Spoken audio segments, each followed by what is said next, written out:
Film शुरू होती है और एक फैमिली दिखाई जाती है जिसमें एक आदमी व्हील चेयर पर बैठा दिखता है। अब शुरू होता है फ्लैशबैक और कैम्ब्रिज में इंग्लैंड में 1963 का वक्त दिखाया जाता है और दो लड़के साइकिल पर रेस कर रहे होते हैं जिसमें से एक ने ऑप्टिकल ग्लासेस लगा रखी होती हैं। एक्चुअली ये मेन कैरेक्टर है जिसका नाम स्टीफन हॉकिंग है। फिर वो एक घर में चले जाते हैं और एक जगह रुककर जहाँ पार्टी हो रही होती है। फिर वहाँ 2 लेडीज आ जाती हैं जिनमें से सेकंड मेन कैरेक्टर एक गर्ल होती है जिसका नाम जेन होता है। जैसे ही स्टीफन की नजर उस लड़की जेन पर पड़ती है तो वो उसकी तरफ जाकर उससे बात करता है और उसको हेलो बोलता है। फिर जेन पूछती है कि तुम कौन हो। इस पर स्टीफन कहता है कॉस्मोलॉजिस्ट। वो पूछती है ये क्या है। इस पर वो कहता है कि एक मजहब की किस्म है इनके लिए जो ज़हीन एथियस्ट होते हैं। फिर वो लड़की जेन पूछती है कॉस्मोलॉजिस्ट की इबादत क्या होती है। इस पर स्टीफन कहता है कि वन सिंगल यूनिफाइंग इक्वेशन जो कि हर चीज को जो दुनिया में मौजूद है उसके बारे में बताती है। फिर जेन जाने लगती है। जेन जाते हुए कहती है अच्छा लगा तुमसे बात करके, मुझे उम्मीद है तुम अपनी इक्वेशन को पा लोगे, और बाय कहकर चली जाती है। फिर एक क्लास दिखाई जाती है जहाँ प्रोफेसर स्टूडेंट से बात कर रहे होते हैं। प्रोफेसर कहते हैं कि तुम अपने डॉक्टोरल जर्नी की तरफ जा रहे हो। प्रोफेसर की तरफ से सारे स्टूडेंट्स जो कि बैठे होते हैं उनको कुछ क्वेश्चंस दिए जाते हैं सॉल्व करने के लिए। इसके बाद सारे स्टूडेंट वहाँ से चले जाते हैं। नेक्स्ट डे स्टीफन जब उसकी आँख खुलती है तो आफ्टरनून के बाद का टाइम होता है। स्टीफन का फ्रेंड पूछता है तुमने कितने सवालों को हासिल किया है, लेकिन स्टीफन ने किसी क्वेश्चन को देखा भी नहीं होता। इसका दोस्त कहता है कि स्टीफन क्या वाकई तुम अपनी मर्जी से पीएचडी फिजिक्स इतने मशहूर कॉलेज जो कि इंग्लैंड में है हासिल करना चाहते हो। और वो हाँ में जवाब देता है। ये कहकर इसका दोस्त चला जाता है। दोस्त के जाते ही स्टीफन अपने बेड से उठता है, म्यूजिक प्ले करता है क्योंकि इसे म्यूजिक में बहुत ज्यादा इंटरेस्ट होता है और इन क्वेश्चंस को पढ़ने लगता है जो कि प्रोफेसर ने दिए थे। कि अचानक इसका हाथ एक बड़े कप पर लग जाता है और वो गिर जाता है जिससे इसके कुछ पेपर्स खराब हो जाते हैं। प्रोफेसर की दोबारा क्लास होती है। सब स्टूडेंट्स ऑलरेडी वहाँ बैठे होते हैं जबकि स्टीफन देर से पहुंचता है। अंदर आने के बाद सॉरी बोलता है। प्रोफेसर सबका वर्क चेक कर रहे होते हैं। स्टीफन की जब बारी आती है तो वो अपना वर्क प्रोफेसर को देता है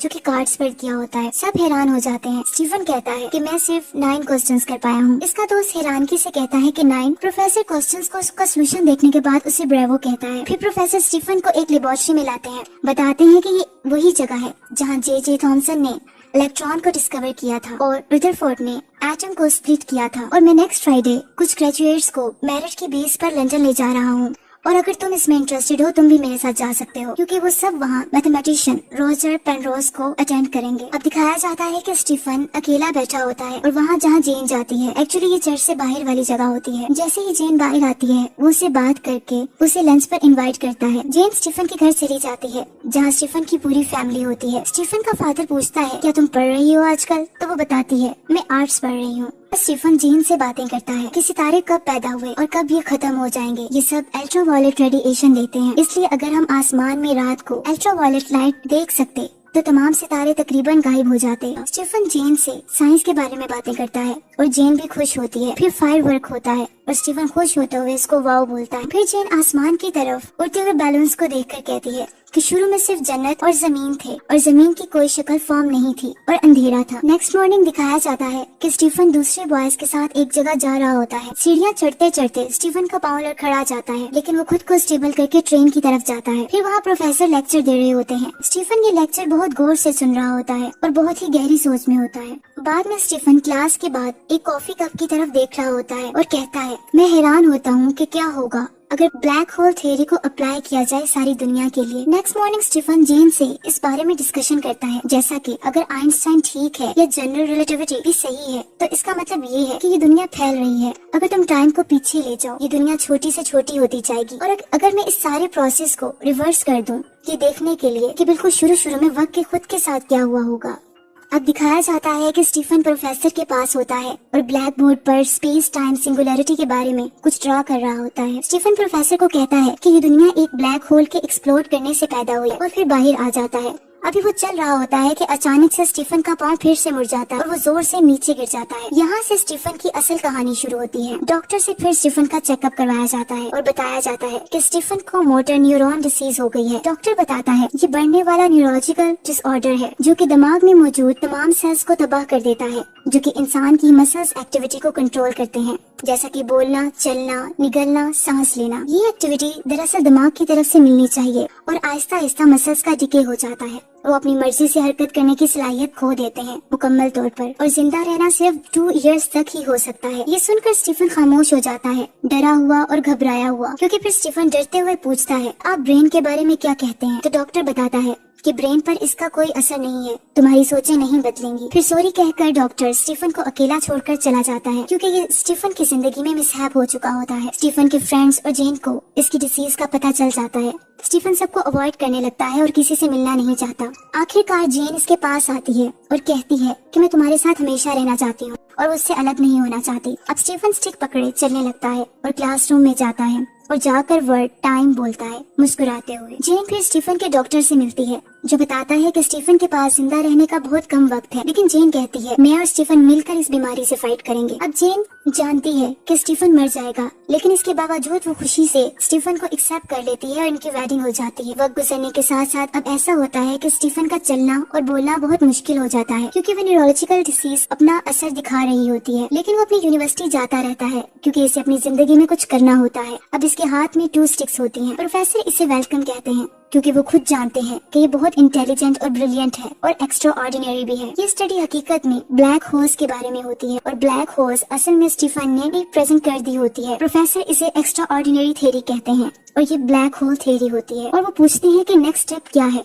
जिस पर स्टीफन कहता है कि नेक्स्ट स्टेप इसको साबित करना है सिंगल इक्वेशन के साथ, that time has a beginning. सिर्फ एक सिंपल एलिगेंट इक्वेशन चाहिए जो हर चीज को साबित कर देगी और एक्सप्लेन भी। वक्त गुजरने के साथ साथ स्टीफन की तबीयत खराब होना शुरू हो जाती है। अब जेन स्टीफन के लिए व्हील चेयर अरेंज करती है और खुद को हौसला देता है, जेन को ये कहते हुए कि ये आरजी है, जिस पर जेन कहती है ऑफ कोर्स। जेन स्टीफन का बहुत ख्याल रखती है। जेन स्टीफन को जंपर पहना रही होती है कि अचानक अपने सेकंड चाइल्ड के पास चली जाती है। उसका जंपर उसके चेहरे उसके सर पर फंस जाता है और सामने फायर प्लेस में फायर चल रही होती है। वो जंपर की होल से उस फायर को देखता है और उसको एक आइडिया आ जाता है। नेक्स्ट मॉर्निंग जेन स्टीफन को व्हील चेयर पर यूनिवर्सिटी ले जाती है, जहाँ वो बहुत से प्रोफेसर्स को लेक्चर देता है और कहता है कि कुछ पार्टिकल्स हकीकत में एक ब्लैक होल से बच निकलते हैं, इसलिए ब्लैक होल्स असल में बिल्कुल ब्लैक नहीं है, क्योंकि गर्मी की शॉ से ग्लो करते हैं। ये सुनकर सब प्रोफेसर हैरान रह जाते हैं। स्टीफन बताता है सबसे पहले स्टार ब्लैक होल में गायब हो जाता है और इसके बाद ब्लैक होल खुद भी गायब हो जाता है। ये सुनने के बाद एक प्रोफेसर खड़ा होता है और कहता है कि ये मुकम्मल तौर पर नॉनसेंस है। कुछ प्रोफेसर स्टीफन को सुनने के बाद रूम से चले जाते हैं और इस आइडिया को बेकार समझते हैं। फिर एक और प्रोफेसर खड़ा होता है, अपना इंट्रोडक्शन करवाता है और वो कहता है कि मैं ईमानदारी से कहूँगा कि मैं यहाँ सिर्फ नॉनसेंस ही सुनने के लिए आया हूँ और एक्सपेक्ट कर रहा हूँ, लेकिन ये कहूँगा कि स्टीफन ने बिल्कुल ठीक कहा है, और सब क्लैपिंग करने लगते हैं। अब स्टीफन इतना फेमस हो जाता है कि अपनी थ्योरी की वजह से कि इसकी बुक हॉकिंग रेडिएशन के नाम से पब्लिश हो जाती है। अब दिखाया जाता है कि जेन बहुत परेशान रहने लगती है, क्योंकि इस पे बर्डन बहुत ज्यादा बढ़ जाता है और इसको हॉकिंग की बहुत ज्यादा केयर करनी पड़ती है। स्टीफन का फादर कहता है कि मैं तुम्हारी चॉइस में तुम्हारा सपोर्टिव रहा हूँ, लेकिन घर में किसी की मदद के लिए तुम्हें स्पोर्ट के लिए एक नर्स की जरूरत है। तुम्हें अपनी स्पोर्ट के लिए ऐसा करना पड़ेगा, तुम दुनिया में बहुत मशहूर हो गए हो। स्टीफन अब घर में जेन को कहता है कि मुझे बॉर्डियक्स ओपेरा में इनवाइट किया गया है। स्टीफन चला जाता है। स्टीफन को बहुत ज्यादा इज्जत दी जाती है और वहाँ एक सेमिनार में बैठे हुए स्टीफन को कफ आती है और इसी कफ में से ब्लड आ जाता है। फौरन स्ट्रेचर मंगवाया जाता है ताकि स्टीफन को हॉस्पिटल ले जाया जाए और आखिरकार वो कोमा में चला जाता है। डॉक्टर कहता है कि अब मुझे नहीं पता कि ये जिंदगी कैसे गुजारेगा। इसको सही करने के लिए इसकी गर्दन में एक होल करना पड़ेगा जो कि गले से बाईपास होगा, लेकिन वो कभी बोल नहीं सकेगा। जेन इसकी इजाजत दे देती है, कहते हुए कि स्टीफन को जिंदा रहना है और स्टीफन का ऑपरेट हो जाता है, लेकिन अब वो बोल नहीं सकता।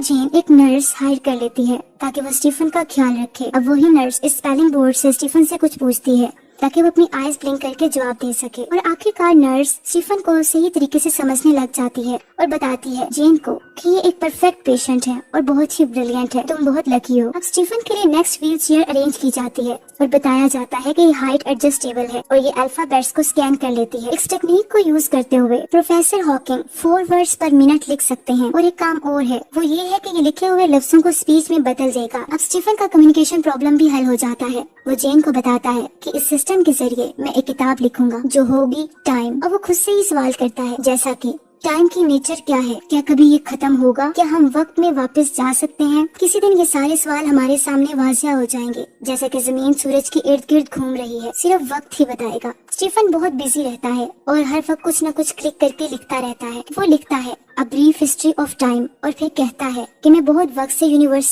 के मॉडल को तलाश कर रहा हूँ और आखिरकार मैंने तलाश कर लिया है। वो अपनी स्क्रिप्ट लाइफ में भी मुस्कुराता है क्योंकि स्टीफन की नेचर ह्यूमरस होती है। स्टीफन की book a brief history of time भी पब्लिश हो जाती है। स्टीफन बहुत ज्यादा पीक पर होता है और एक साइंटिस्ट के तौर पर सब प्रेस रिपोर्टर्स इसकी व्हील चेयर के इर्द गिर्द जमा होते हैं और साथ में वही एलन नर्स भी होती है जो कि इसकी लुक आफ्टर करती है। इस यूनिवर्स की कोई बाउंड्री नहीं है और ना ही इंसान की कोशिशों की कोई बाउंड्री है। हम सब मुख्तलिफ हैं। अगर जिंदगी बुरी नजर आती है तो हमेशा यहाँ ऐसा कुछ होता है जो कि हमें कामयाबी की तरफ ले जाता है और हम कामयाब हो सकते हैं। जहाँ जिंदगी होती है वहाँ उम्मीद होती है। ये सुनते ही पूरा हॉल क्लैपिंग की आवाज से गूंजने लगता है। अब स्टीफन अपनी फैमिली के साथ होता है और प्रोफेसर स्टीफन को बहुत सी ऑनरेबल तरीके से बुलाया जाता है। जेन स्टीफन को कंग्रेचुलेशंस बोलती है और कहती है ये बहुत एक्स्ट्रा ऑर्डिनरी डे है क्योंकि वो अपनी फैमिली के साथ होते हैं। और फ्लैशबैक में प्रोफेसर स्टीफन हॉकिंग की पूरी जिंदगी दिखा दी जाती है। आखिर में बताया जाता है a brief history of time की 10 मिलियन से ज्यादा कॉपीज पूरी दुनिया में बिकी।